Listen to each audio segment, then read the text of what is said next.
Dre Day and Summer, all day, every day, to our Get Resource, a relational wisdom podcast and stream where we chat about everything about raise or relating, how to be a human being again in a world that trains me to become a machine.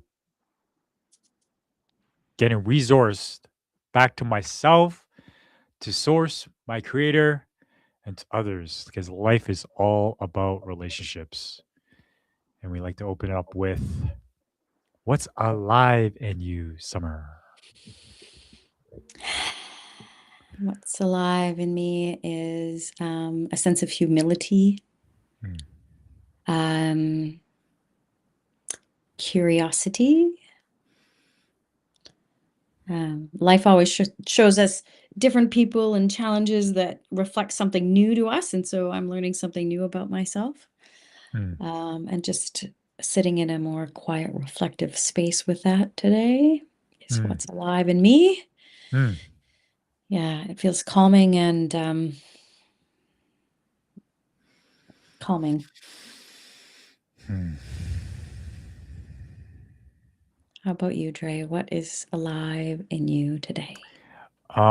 Right now at the moment, shocked actually. I forgot to pair our Get Resource group, Facebook group, our Relational Wisdom Oh. Facebook group. It just came to me right now. I'm like, oh, whoops, I forgot to do that. Oh well, It yeah, doesn't often pair very well anyways, even when you yeah. do for some reason. Well, it is what it is now.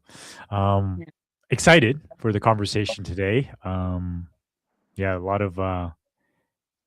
of exciting things to discover. Yeah, in what we're going to be talking about. So I'm ready to get. All right. What are we talking about today? Well, a few things. First, we're going to land into this idea Hmm. that people have different nervous systems experienced with that. Hmm. Different nerve. Yeah, of course, everyone has their own nervous system. Uh, People talk about neurodivergence and all of these things. One of the biggest things I learned, I think, was when we went to Sacred Sons, a big retreat down by Seattle. Was that last year or the year before? No, I'm forgetting. But I noticed there's a very big difference between men and women. Um, there was mostly men, and it was a very, I might call it militant, let's go, come on, get it going, and structured, which has its place. And it's typically a men's space. And then they invited us, the women, so I went with you. Um, and what I noticed mostly after I was there, actually, is that um, it the overly structured, the high energy stuff I can have only so much of, and then it's really remarkably draining to my nervous system. I need more space, more fluidity with my time. And what I also noticed is that most men were also that way, but some were not. The ones that were like, oh my gosh, this is so much. And they took the time in the morning to care for their own needs. And then they would be faced with, well, why weren't you here on time to do the practices and the activation? Um, and I'm seeing that in people, people who need more structure, the more masculine. And I think most of our world is guided that way, right? You go to work from 9 to 5 and you do this and you get up and it's very structured. And I think you found another framework to describe that, farmers versus hunters. Um, Farmers are very regimented. It's very seasonal. Everything comes together versus hunters.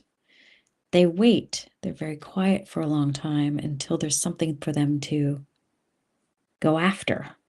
And then they have an abundance of resources for a while that they use up, and then it's again, but it's not as a predictable cycle. So I know with us, I love why how you came up with that, descriptor. I'm a hunter, you're a farmer, and I'm far more feminine in my nervous system. I did operate as a single mom in that masculine-driven nervous system, trying to do so many things, work, cook dinner, drive my daughter to school, all of these things.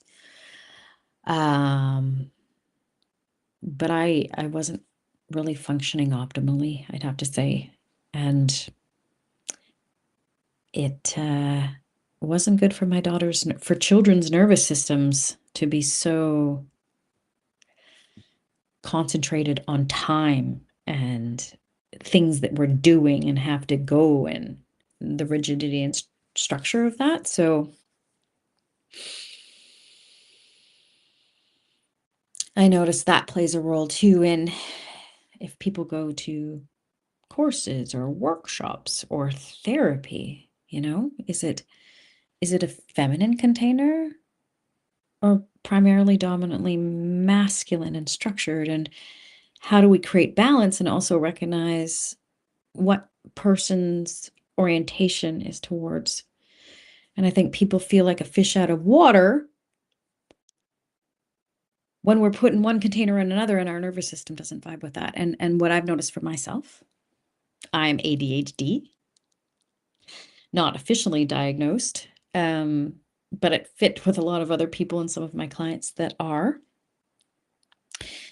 One of them, a young man, is like, when and he's very gifted in all sorts of realms, fixing cars, and he does tech programming, and he loves gardening and doing those things with designing. And he notices if he's working on a farm, if he's outside in nature and he's lifting hay or feeding animals, he's perfect. There's no anxiety, no sense of overwhelm. He's not either hyper-focused or anxious. He doesn't need medication.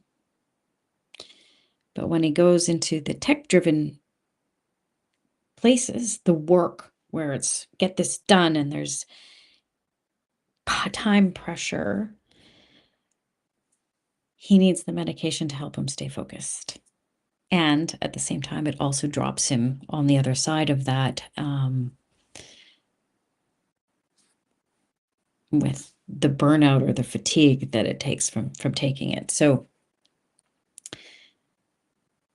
yeah, I don't know where you want to take that. How in our Yeah. culture, we definitely more guided towards the farmers. Yeah. Yeah. Thank you for sharing the experience there. Hello, Damon. Welcome. Welcome to those we're watching. We're exploring the different types of nervous systems in this conversation. And as you were sharing, Summer, what landed for me is like there's no one size fit all. No. And I get in trouble thinking that whatever culture society is prescribing, which we're not too far removed from the Industrial Revolution, moving away from agriculture, farming societies to more industrialized, regimented, um, in a way, very structural, orderly. And I excel. I work in that military, right? Even the words that we use in the corporate world, my company, a company refers to a Mm, company in the military. So there's a lot of terms that are transferable because the military is quite an efficient structure, a hierarchical structure that is efficient. And not to say anything wrong with that. It's just recognizing what is my blueprint? What is what is running optimally for my car? What type of gasoline? What type of oil? What type of parts? And it can be difficult growing up in this world for me of knowing who I am unless I had that experience to reflect back on. Yeah. So, babe, I'm noticing my feedback. Was wondering if you can mute on your end so I don't hear myself. I sure Thank can, you. yeah. Yeah. So it's like going back to like this idea, like I kind of bought into the 5 a.m. club by Robin Sharma. Successful people wake up at 5 a.m. and they get their day started, right? It didn't work for me. Days where I couldn't get up to 5 a.m., I shame myself for not being that type of person. So I was trying to fit myself into something that I wasn't. Rather, experiencing that, realizing that doesn't vibe with my own circadian rhythm, what does? And over time, I start to find and develop habits and structures and systems to help optimally work based on my biology and my blueprint, which I believe everyone is unique. Look up human design, put in your birthday, put in your birthday or time, and you'll come up with a human design that's particularly unique to you, right? It combines astrology, the I Ching, the Kabbalah, etc., etc. So going back to Sacred Sons, the experience of like the masculine energy, I excelled in it. I'm built for it. There's a statement, I command, and then we respond with my attention. I command my attention. That was great for me. I love the morning activation exercises, chanting, movement. It worked for my system. I also realized that I can also work in the feminine nervous system as well. Both. I'm a mixture. So it's not one or the other. It's knowing how much of that am I in? It's like the masculine feminine energy within me, doing that dance within me, and figure out how to do that dance with my beloved, with the people I'm in working partnerships with, right? And that to our strengths. To it definitely gave me energy in that space. It made me realize, like you said, that wow, it kind of made you sick. That this was way too much for you. Accepted it rather than trying to force you. At the end of it, yeah, and I don't know, you might wanna check your connection because 'cause you're cutting in and out and or speeding up as you're speaking. Um, but by the end of it, yeah, I on the plane ride home, I was just absolutely wrecked, and I did need to sleep for a good 4 or 5 hours when we got home. Yeah. Yeah, one of the things I know in the morning while you're doing the activations, right, I went out on the dock and watched the stillness of the water and just convened in that space by the ocean and so quiet and just felt so nourishing to me. And I discovered the sea lions on the dock with me. And then all of a sudden, the voices of the men, right? Like, okay, let's go, activations. And I was like, oh, And women too. There were and women women in too, that activation that everybody who was loved it, that worked participating. for them. Yeah, and it does work for them, absolutely. And at different times, it would probably work for me. But I needed more quiet and solitude, and it just depends what, are people in their winter? Are they in their summer? Have they just experienced a loss? Like, where are people at in their nervous system, right? And like you say, it's just not one size fits all. And so, and I noticed that as you do men's work, like, the boxing, the physical stuff can be really activating, and for some women as well. And I like physical stuff. And there's also stuff called ecstatic dance where it's more fluid in your body and you're getting in how does my body want to move now versus let's just keep doing this one movement, or ways to activate, or a specific prescribed method which can be useful. But then there's when the body wants to speak for itself and be in a more fluid, dynamic, in the moment way of being. And I find I thrive most often in that space, and more so the older I get, actually, because I think when I was younger, um, the go, go, go, I could handle more, but it's not the case so much anymore. Yeah. Mm. Yeah, it's like a tune in, a check in with like how my body is responding and reacting. Mhm. And just a note to remute when speaking there too. Thanks, babe. Um, so it's like this story that someone shared with me that the thought of going to the gym makes her exhausted. She dreads it because going on a treadmill, lifting weights, doing the same thing over and over again didn't really land in her system.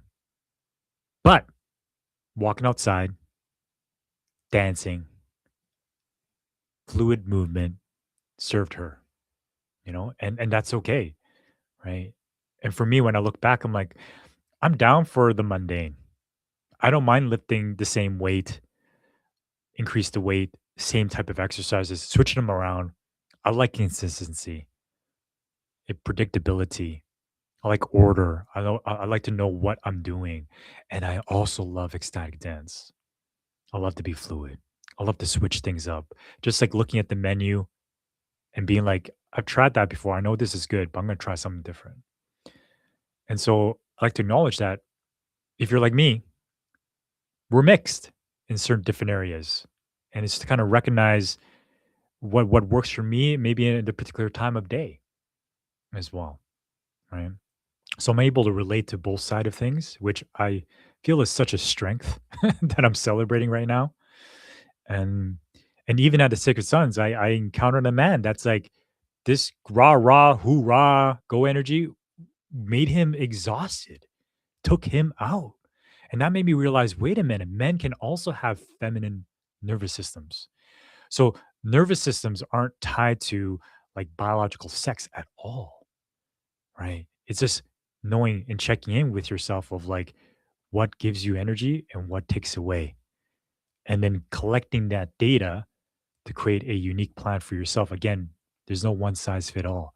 And we get in trouble when we're taking a personal development book or what a coach says that this is it, literally on the extreme. But I think it's more experimentation. Just like if I wanted to build muscle, right? There's a lot of bodybuilding programs out there by Arnold Schwarzenegger, Jay Cutler, right? Ronnie Coleman. But that's their bodybuilding program. And I remember going through it. I'm like, this is intense. you know, 3 hours and giant sets. A giant set is like 4 sets. Okay. We're not talking about superset here. And like, wow, they must be on some gear, is my judgment, meaning steroids to be able to complete this workout plan. So it's like being humble and honest with myself of meeting myself where I'm at and also meeting people where they're at in their awareness in their blueprint rather than forcing them to become like me. Yeah. Yeah, I think sometimes we make that mistake as parents as well. I don't think many of us have been taught. I know I certainly wasn't. You know, when children are very different from their parents, built in their nervous system, how we can meet each other. It's difficult, of course, when you have school and different things, and now there's a lot of homeschooling's abounding. People are realizing the new generations have different neurodivergent, different meaning from what people thought we were. And so I do think we're evolving. You talked about the Industrial Revolution. Now it's the information age. It's been very fast paced. And we are bodies here meant to accomplish things. And I also believe that we're a spiritual species. There's an innate inner technology that allows us to get things done in different ways for people that are oriented that way. Einstein and some of the great thinkers, Sherlock Holmes, Leonardo da Vinci. People also know that the more you slow down into the liminal space between sleep and waking, consciousness and consciousness, that's where you get your best ideas, your best insights, where you're most creative, where we can think of something new. And so, like you said, consistency is really important. Structure is really important. We don't want to be in a constant chaos, yet we also want some novelty and some newness. And how do we decide what's best at any given time?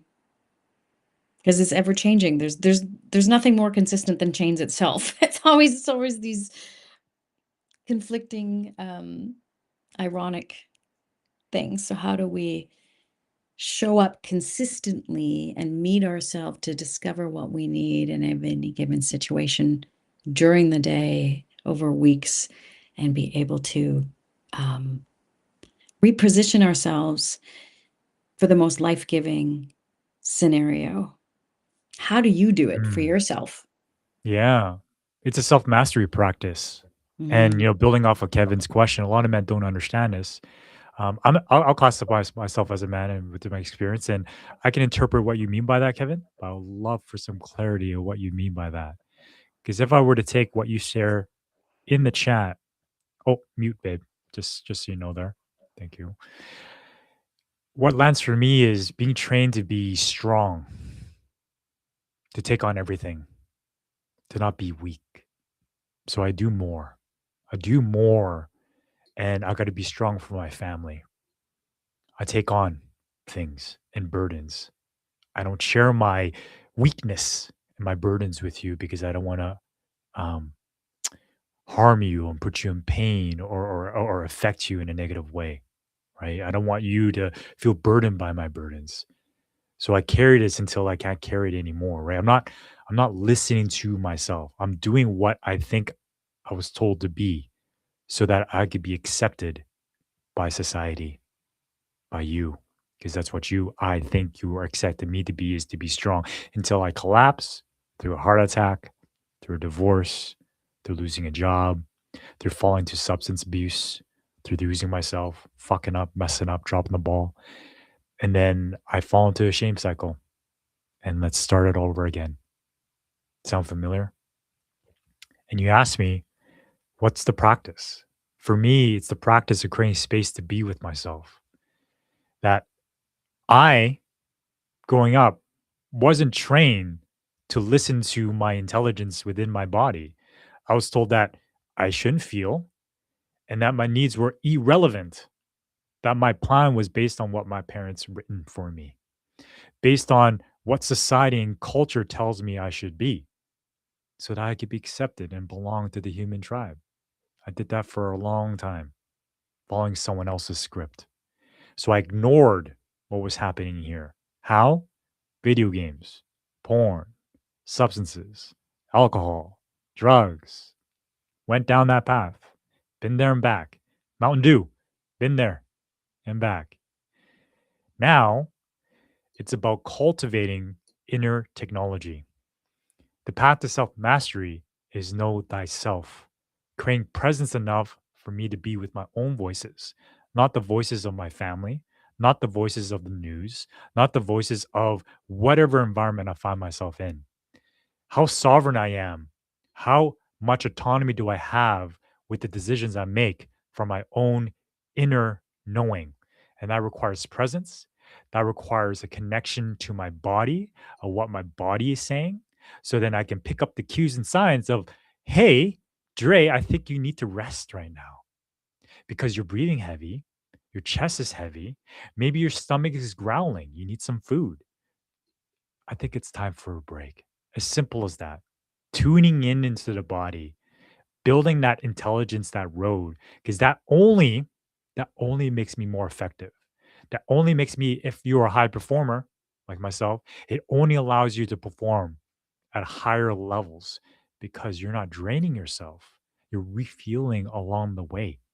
Right. So presence, checking in, building a vocabulary of feelings and needs, rewiring my awareness of what feelings are. That's not weakness, it's just data to connecting me to my needs. And what are needs? It doesn't mean these are needy things that makes me a weak person. It refers to my life-serving energy, who allows me to excel, right? And then noticing what the body responds to that when I meet those needs and when I don't. Ha! Right? It's like building the muscle of intuition, having discernment of when I'm in judgment and when I'm in discerning, right? When I'm following my path and when I'm not, when I'm doing things that take my energy, when I don't, right? And it takes out my energy. Just as simple as noting the people you spend time with. When you leave that conversation, do you feel elevated or deflated? Creating awareness around that. And why? Where does it come from?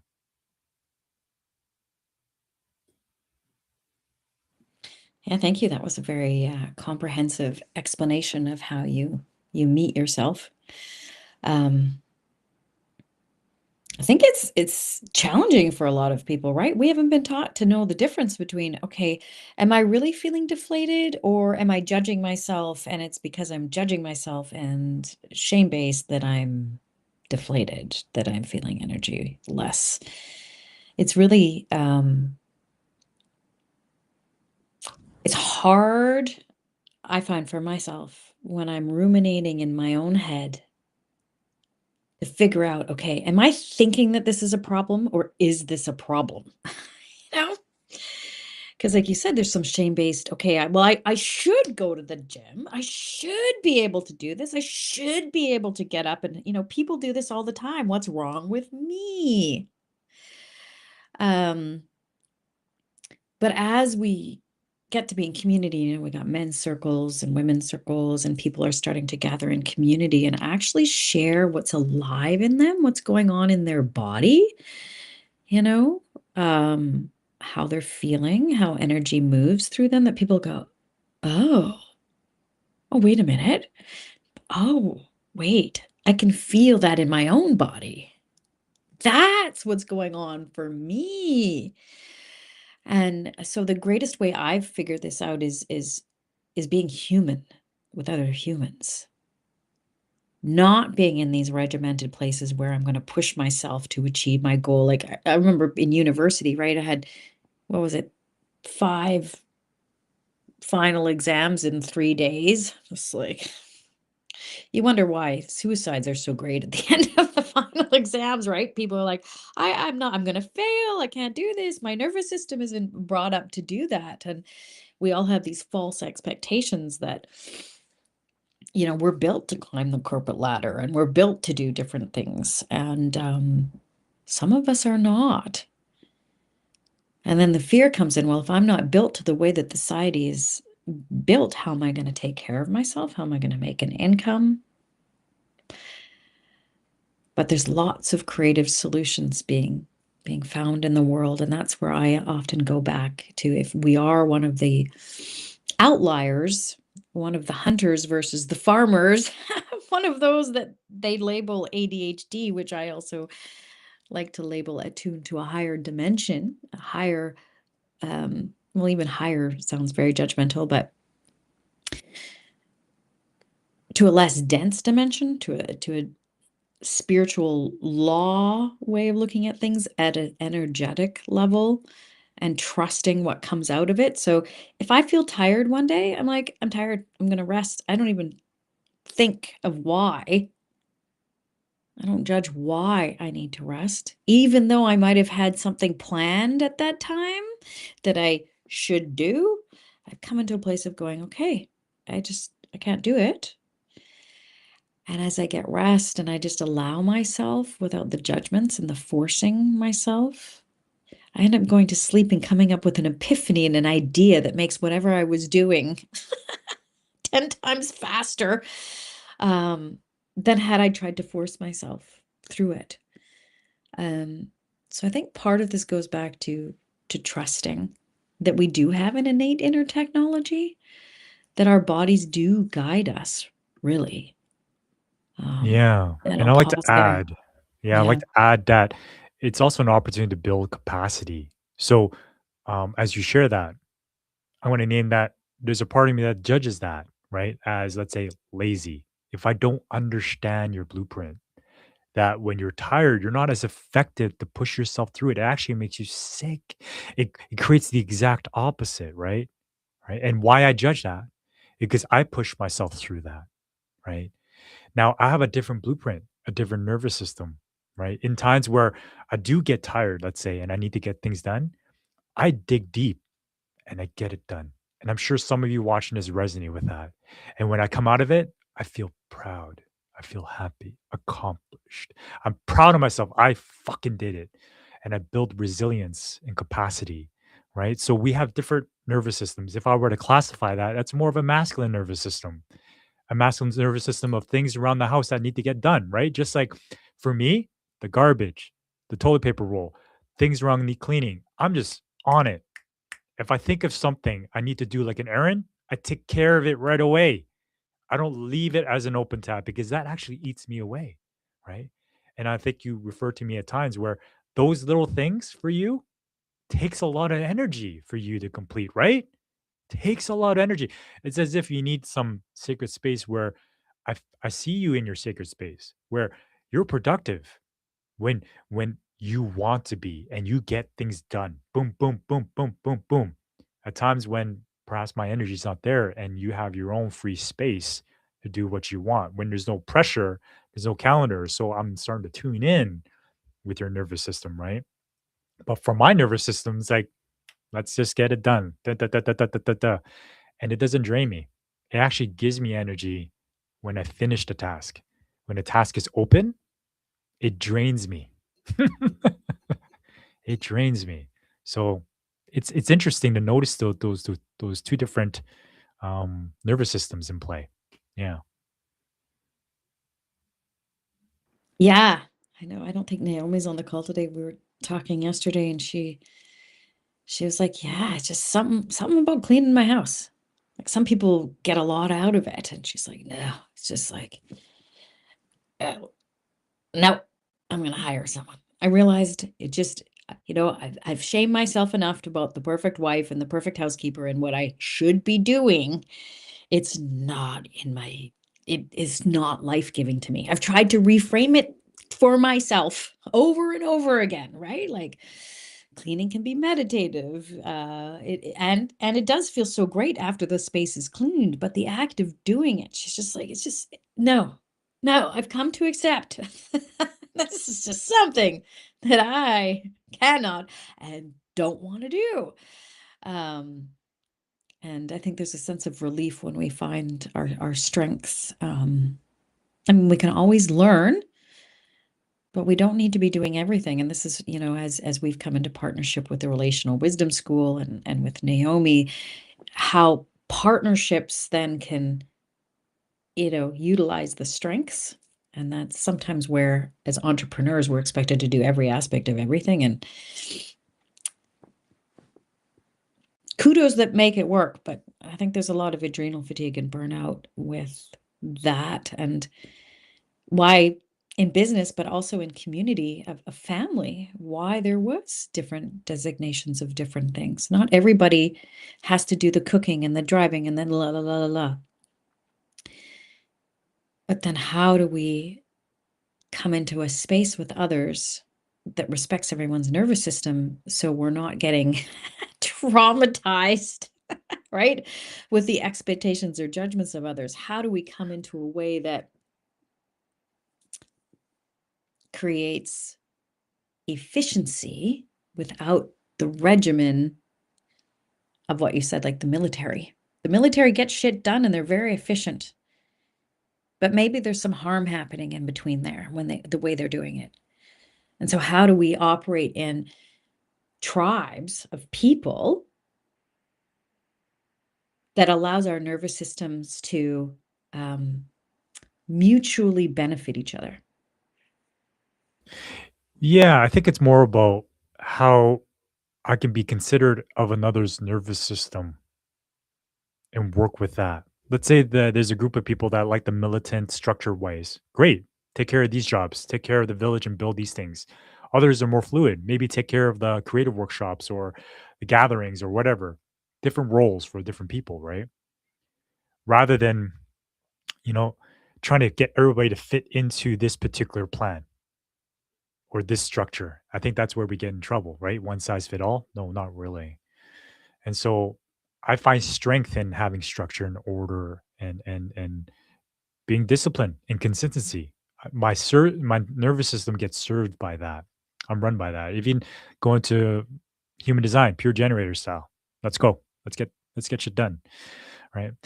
For you, I realize no, you're a manifested generator. And as part of more of a feminine nervous system, one of your skills and talents and gifts is being able to download, being able to see visions and things further that I cannot see. So the strength of that, if I were to kind of label it, is you're the visionary, right? And I got to check in with that visionary to see if that's in alignment with me. If it is, okay, let's put in the structures and the pieces and the systems to allow that vision to be manifested. And this is what we're talking about in terms of a conscious co-creating relationship. If you're a couple and you're in business together or even in colleagues, are you working optimally to each other's strengths and complementing each other? And a big piece about this conversation is noticing each other's nervous system. Because I've done it in the past where I've judged people for not being like me. I've shamed them energetically. I wanted them to be like me because it makes sense. Let's have the action items. Let's the meeting notes and da da da da da. And I wanted them to do it the same way I would do it because that puts ease to me. And then I made the mistake of, oh, wait a minute. They're a different nervous system. They have different strengths. How can I recognize that and put them in a place where they can excel in that space rather than trying to force them, like you said, some people taking medication to force themselves to work that regimented way. And right away we know that's going against their nature, going against their blueprint. And I'm not okay with that. What I'm okay with is go with your blueprint. Discover that way you can excel and we can all elevate the world with our different unique abilities and gifts because we all serve a purpose. A hunter, we need hunters, we need gatherers, we need generators, we need manifestors, we need projectors, we need reflectors. They all serve a purpose. Yeah. They help us see what we can't see. Yes. They help us see what we can't see. If we're always in the same people that are the same as us, yeah, we don't grow or learn very much, do we? The different perspectives. And I know you bring that up a lot. You see the elephant and this person just holding on to the tail, and this is what life is, versus being able to see the whole elephant and having different teachers. And I know that's one of your strengths, learning from a multitude of people and bringing that into your core base of knowledge, and also being able to take that and adapt those pieces from so many people to the different types of nervous systems that are out there. I'm a little more definitely a feminine nervous system. Spiritual, feminine, energetic. I'm challenged by rigidity, militant, pure logic. Of course, I have logical. I know how to set up structures, but I appreciate structure. I appreciate that that's your gift of creating organization and structure. I need it, but I am not the one to create it. It's very clear for me that that drains my energy to be the one creating it. But when others do it for me, I excel in that. So thank you for that reflection. And looks like there's a couple of comments up there. There's Brianna. Oh,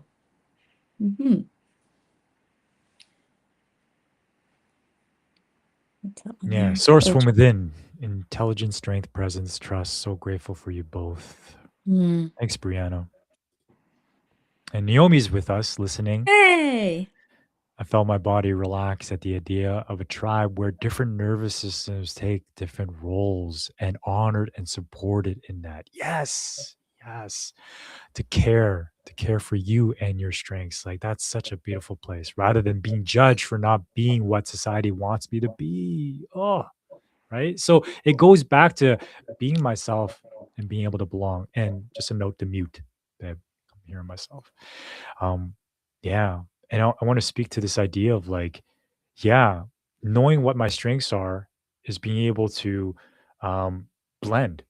I have this gift of seeing patterns from different people because for me, my deepest um, yearning is to really connect with what's really going on for people, the human condition, and that's for me to gather perspectives.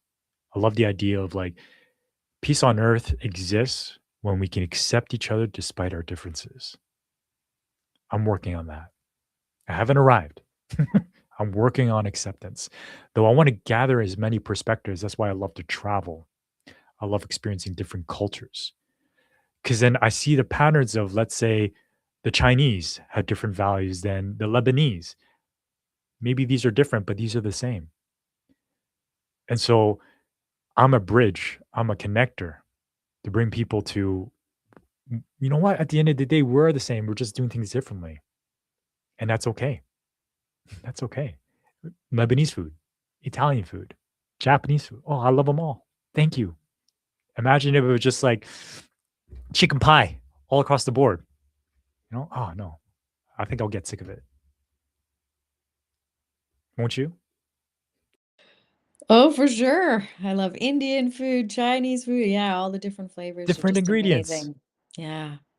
But you know what I like is being able to order something on the menu and know what I'm getting. If I order a burger and I get Chinese food, I'm like, wait a sec. Something's not right here. It doesn't taste what I was expecting, right? So, Naomi's on the call. One of the things I really appreciate, as people come into, like you said, that barometer with themselves to be able to check in with themselves. Does this fit my nervous system right now? Can I realistically do what you're asking for? And as I ask people like Naomi, as we work together, can we have a meeting? Just yeah, she's like, no, no, I need space and time. I might be able to give 15 minutes if it's necessary, but otherwise I would prefer to have the space and time to regulate myself. And that provides so much ease to my nervous system when people can check in with themselves and honestly say what's life-giving to them. And that I know that they're being honest. They're not trying to appease me to fit into what they think I want them to do, but they're able to come and arrive to being authentic in what they truly need. It puts so much ease in my nervous system. There's many times I've been surprised by, what in positive intelligence and the saboteurs we call people pleasers, oh, I'm going to do what they think because, they generally care and want to help, but they usually do it to the detriment of themselves, which then ends up having this energy of resentment and like, ugh, I'm not going to do anything for you anymore because you weren't even grateful for what I gave you in the first place. And I'm guilty of that, especially raising my daughter. I wanted to be the good mom with the good mom until I hit a wall, and then I'm like, and so the shock to the nervous system of others when they think everything's copacetic and it's going well and it seems to be gelling, and then it's not, it is disorienting. It's like ordering Chinese food and getting the burger. It's like, what the heck just happened? Chinese burger? Yeah, maybe we can create new things with it. And we learn as we go, but Yeah, with ginger beef on it. yeah. And I'm curious, like, is it just the modern society, do you think, that most people were just regimented and driven to be militant and override our systems? Or like hundreds of years ago, did we do that? Do you Yeah, I think? think so. I think so. I think for me, my hypothesis is just part of a survival paradigm. It is. There's no time to, let's say, I'll just be like extreme, meditate when there's a warring tribe about to attack us and take our shit, right? So we're built to be militant because fear is real. I mean, fear is an illusion, but fear, physical safety, right? Threat from others, and our history is ridden with war. No country, all the countries now were a result of war. You know, our ancestors were all involved in that. So I think it stemmed from a series of things leading up to this point. Like everything is connected, leading us to up to this point. It's just having the awareness to have this conversation, to bring some awareness to it. And I want to refer back to Kevin's comment about like saying, which many men, as soon as someone brings up feminine and masculine, they automatically kick into their ego and instantly relate it to their sexuality and get defensive. Okay. Maybe we could say some men, right? It's like my attachment to what masculine and feminine means, right? That gets me into my judgments. Oh, no, as a man, I should be this. What if I change the word feminine to yin, the yin yang, right? If you're familiar with the yin yang or water or fire. Yeah. And I'm learning so much from you, babe, about water, about the feminine, about the intuition. I'm internally grateful for how you show up and how I see myself in you because I'm developing those capabilities myself because I have that within me to be creative, to tap into my emotions, to speak my truth, to flow and fluid. And this is not about swinging from one side and abdicating the rest. It's about integration and balance so I can get those that have a more feminine nervous system, that want pace and slow and attention and presence, right? That goes back to how can I be more whole and more balanced in knowing different perspectives and meeting people where they're at. And so for the men that are watching, for anyone that's watching that has a judgment towards the feminine energy, my invitation is take a look at it as the qualities within you that have always existed, especially when you were a child, when you played, when you had fun, when you had imagination, when you wanted to try check this out and try this out, exploration, curiosity. For me, this is the energy of the love archetype, bringing passion, bringing emotion, the life force energy to your warrior. Oh, that's why I love archetypes because it makes so much sense, right? Because a warrior without the lover, I'll say it again, is a sadist, is a masochist, inflicting hurt on self or others. But when the warrior is leading from the heart, man, that is a protector, not a predator. Hmm? That is one that is life giving through their energies of creating structure and order in ways that are in alignment with nature, with life. Not the shadow warrior, which is without the lover, that is about greed. It's about taking, pillaging, raping, about suppressing what it doesn't understand.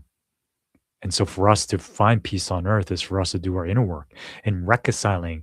If something is triggering me and making me uncomfortable, that's my work. And that you're a human being, you got that feminine energy in you. We're not talking about biological things here. We're talking about energies and qualities. Yin yang, fire, water, whichever resonates with you.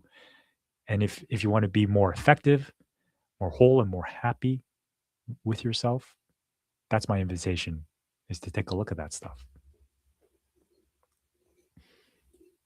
Yeah, there's some tools out there that are really powerful. Uh, Human design work here in Edmonton, Clarities has a gentleman there, Hartwell, beautiful name, who does amazing work with that. He knows it inside and out. When I learned I was a manifesting generator, I work in spurts and energetic spurts, and I can easily make things come about quickly. And then I need the pure generators to carry it out. It's like, oh, thank God. Yes, that resonates with who I am and how I work. And then, of course, the saboteur work, knowing what my saboteurs were, which saboteurs aren't just bad. There are also our superpowers, but they tend to be what we think. So I've got a high controller and a perfectionist. Well, I love making beautiful spaces and color, and that's a real strength of mine. I could have been an interior decorator. As a controller, we can bring about things and organize things quickly. But when we do it and don't give others space to put their input in, we can overtake. And so once I realize my orientation and what my intention is, because the intention is always of the positive realm, of the life-giving realm. I want to give to people. I want to organize it. I want to make it the best for them so that they're most successful. But recognizing when we come up upon another nervous system, that we have to be mindful of how we're approaching it. We can't just bulldoze them with what we intend. We have to know what their nervous system can accept.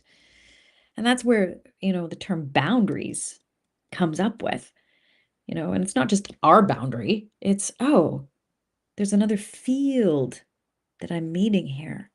And the field, the energetic field of that person is comprised of is what they call a nervous system. So if theirs is more feminine, mine's more feminine, and it's not just different than if this person is rational and structured and this one's more feminine. And so either way, we can overtake each other. And yeah, learning how to meet each other requires presence, not a pre-scripted way of doing everything. So how do we learn those skills? Like you said, Dre, feelings and needs, people are like, oh, feelings and needs, blah, blah, blah. Let's just stick with the facts here. Well, the facts is that the human being, the human nervous system is built on feeling. Am I tired? Am I hungry? And that is what tells us, gives us the barometer of how effective we can be. Yeah. Mm, mm. What comes to mind for me is this is built under the foundation of sovereignty, honoring a man and woman's choice and autonomy and their way of being as they discovered too, because it's so easy for me to judge their path or where they're at because I'm not me, right? The more I know, the more my ego knows, right? And wants to be right or wrong. It's like, wait a minute, it's not about being right or wrong. It's about what serves them in this moment, meeting them where they're at. And to that to me is autonomy. Is allowing them to choose what they believe at the time is best for them and they're on their own journey. And Naomi says, we've been regimented to not trust ourselves. In the age of information, the expert knows best. Listen to authority over our own instinct and feedback systems. So it just goes back to sovereignty. It goes back to autonomy. And this moves me away from having to fix you, having to save you. Because how would I know what's best for you? I'm not even in your body. I don't have the same life experiences as you do. I can only share my life experience and how it was for me and what works for me. So sovereignty. Yeah, I think there's a real fear of sovereignty, though, out there, right? Especially if we've been taught to go to the expert, the doctor, the whoever who knows better. We've already given away our sovereignty and our power. We don't know what that is for us. It's a pretty scary place. So I'm curious, how do we start to actually trust our own feedback mechanisms, you know, our own authority, and start to trust that? Because I know if I think there's something wrong with me, then I need to control. And in Al-Anon, and they talk about the Lord's Prayer, like, give me, let me have strength and control over that which I can have autonomy over. And I don't know the exact words. Let what lies that I can't control be. And I think that's a big piece about other people is trusting that, yeah, people can find their own answers. That's really when we all become life-serving to each other in a tribe, is when you allow people to have their life experience. And I know as parents, like, oh, I don't want my daughter or son to, go through this pain or this struggle or this whatever. And then we try to control the outcomes. And it's in tribes, at least in ancient ones, from what I understand, they knew, and they would send their kids out into the wilderness to have their own experience so they could meet themselves and their nervous system, even though it was terrifying. And some of the kids wouldn't even come back. They'd be killed by a bear or something that they found while they are out there. But they knew the children or the kids that came back were then initiated into being a full adult, to be able to stand in their own autonomy and therefore also to bring their gifts to the tribe. Versus a term that I've heard psychologically lately, with our children, is teacup children. They're so fragile because they sit in desks and they regurgitate information. So when they're faced with a challenge and no one's telling them the answer, what do? Frozen. They don't know how to come up with an answer in the moment because they haven't been taught how to be present. They're like looking outside for the answers, and then they will fracture because their nervous system doesn't know what to do. And this is where,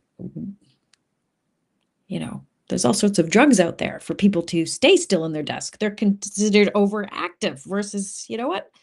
Maybe they're supposed to be outside running. And so in a culture where, efficiency is somewhat important, right? How much efficiency do we need to get the resources that we need? I judge in our culture, we have a plethora of resources that actually aren't allocated fairly. The earth is more than abundant. So I don't think we really need to worry about that piece of it. But again, coming back to trust, right? That the ecosystem, the Earth's nervous system, is replenishable, as is ours. We don't need to control ours or other persons' sovereignty. Yeah, well said. And Naomi says sovereignty means I have to trust myself, and we haven't had practice enough to trust ourselves. Yeah. And you were asking like how do we go about doing that? Well, what comes to mind as a child is having that modeled. Like if I don't know how, it's like as if that road hasn't been built. I'm just using the road that's already been built.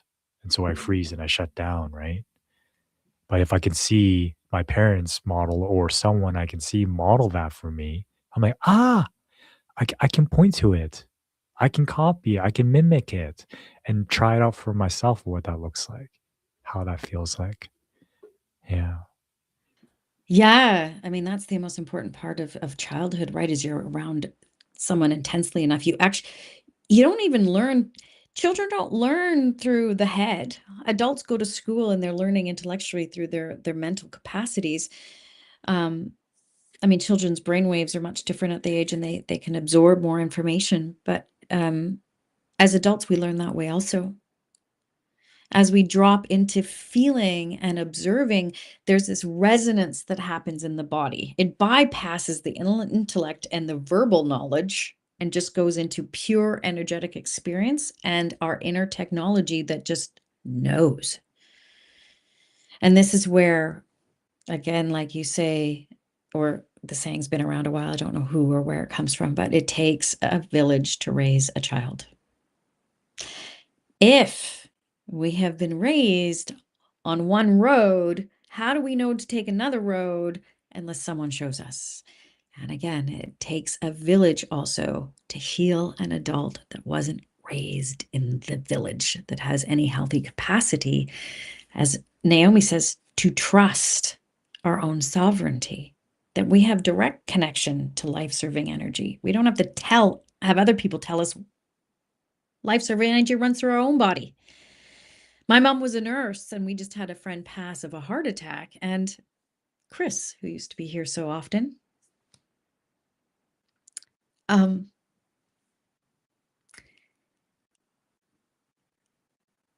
the one thing I observed as I witnessed Chris's body is like, wow, that's not him.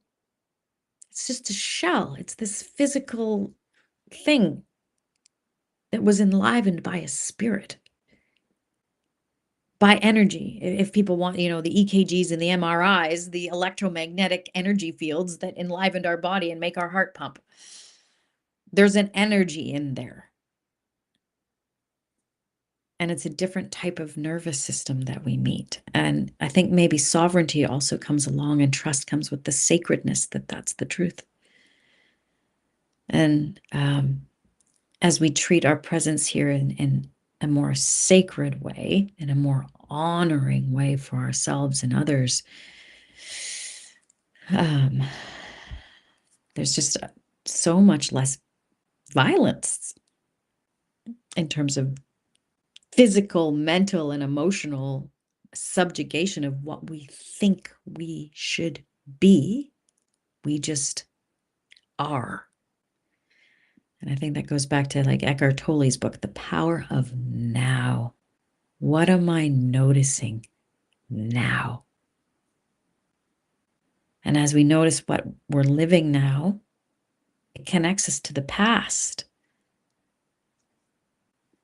Because energetic patterns are present and they just keep repeating, and they don't care what time it is. They don't know if it's September 2025, if it's 9 a.m. in the morning or not. It's just present.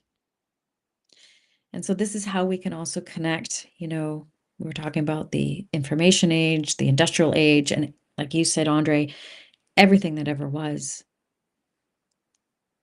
meets here is the bridge right now to where we're going to be going. And unless we can be with ourselves now, sovereign in our choice to observe who we are without the judgments, we are going to be repeating patterns over and over again. And I, for one, don't want to do that. Yeah. I want more sovereignty out of the pattern. Yeah. And that requires like a place of non-judgment, right? To help me move through that. Because there's this deep need to belong. The deep need for me to be accepted by the human tribe. Right. And if I can do this in a village that can embrace me, then I can more be in a place where I can be myself and belong.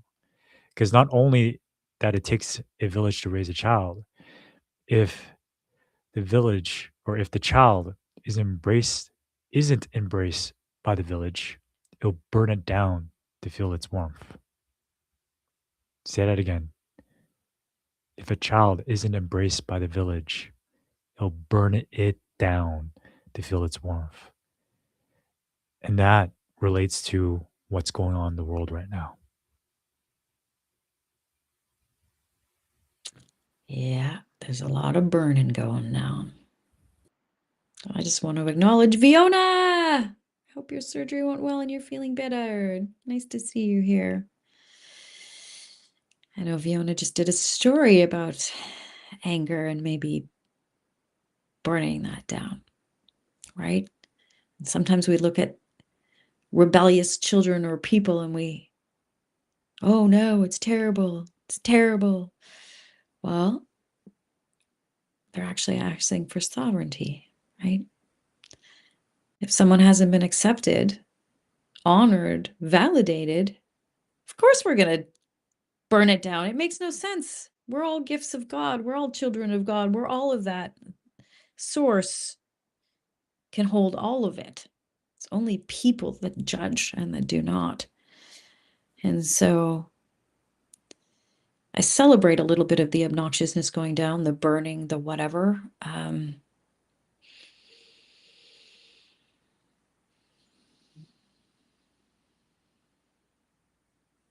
People are recognizing that their nervous systems aren't built for the system that we live in on planet Earth.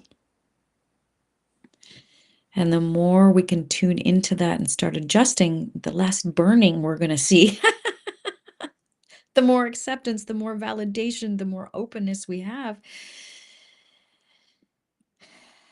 the more genuine human worth we'll feel.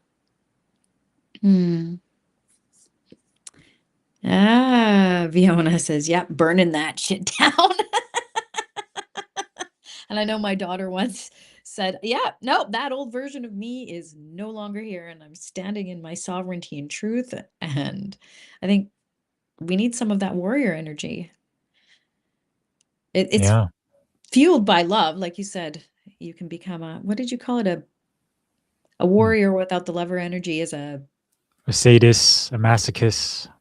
yeah, there's a difference between that and the spiritual or heartfelt warrior that is prepared to stand in their own truth. And people, and there's a difference. I want to make a difference because someone said this to me once. Because people will say, I'm making a stand. And there's a difference between standing your ground, like being stubborn, and grounding your own stand without the force of inflicting anything upon another. And there's been so many great thinkers, Mahatma Gandhi and all of these people in the world. And I was thinking yesterday, how many thousands of years is it going to take for this type of knowledge and consciousness there's a book called The Tipping Point. I think it's 4% of the population that it requires for it then to spread via the 100th monkey rule of once a certain number of people understand what it feels like to embody inner sovereignty, we become a loving species and there will be no more burning. I don't even know if we'll have to be in bodies at that point. I have no idea, but I know as I've become more sovereign and more acceptance of my own nervous system, that I have way more capacity to welcome others in their obnoxiousness, in their pain, and to trust them in their own journey. And as in the Bible, there is a term called perfect love casteth out fear. And as we learn to love each other, it's amazing how quickly physical pain, illnesses, family estrangements, doesn't matter what it is, all the different types of discordances that we're witnessing, leave. Because at the root of it, fear causes a lot of the problems. And as we return to love, based on David Hawkins, if you've ever read any of his books, Letting Go, Power versus Force, I do see that there's more of us, the general population, moving towards, and hopefully we're above 1% maybe now. I'm hoping and praying for the tipping point on planet Earth. And there is a saying, and I know it looks rough, you know, people have seen ICE in the United States murder a woman recently. There's a saying that as patterns burn their brightest just before they dip below the horizon. So as the sun sets its brightest just before it goes below. And so psychologically, spiritually, there's that term called the sunset principle. And I believe that's what we're seeing right now in the world. Yeah, it's encouraging to hear that I get to focus on my work and changing the ingredients and the energies in my field around the people that are in that field that leads to the 100th monkey effect. I don't have to wait for someone outside of me to do that. Encouraging and empowering. Yeah. And love is the practice. To come back into love. Come back into love. Feel more compassion. Compassion for self, right? Leads to compassion for others. And so, yeah, looking at the time, shall we hold it here? Beautiful. Thank you for all those that have been here with us. Your comments really enlighten and inject a lot of life force energy for us to be with and play with. It makes it fun. Yeah. Until next time, we'll be here next Friday, January 16th, 12 p.m. Mountain. Check us out on YouTube, now called The Relational Wisdom. And Get Resource is our stream as part of that. So, time to get resource back to self, source, and others. Bye for now. See you next week, everybody.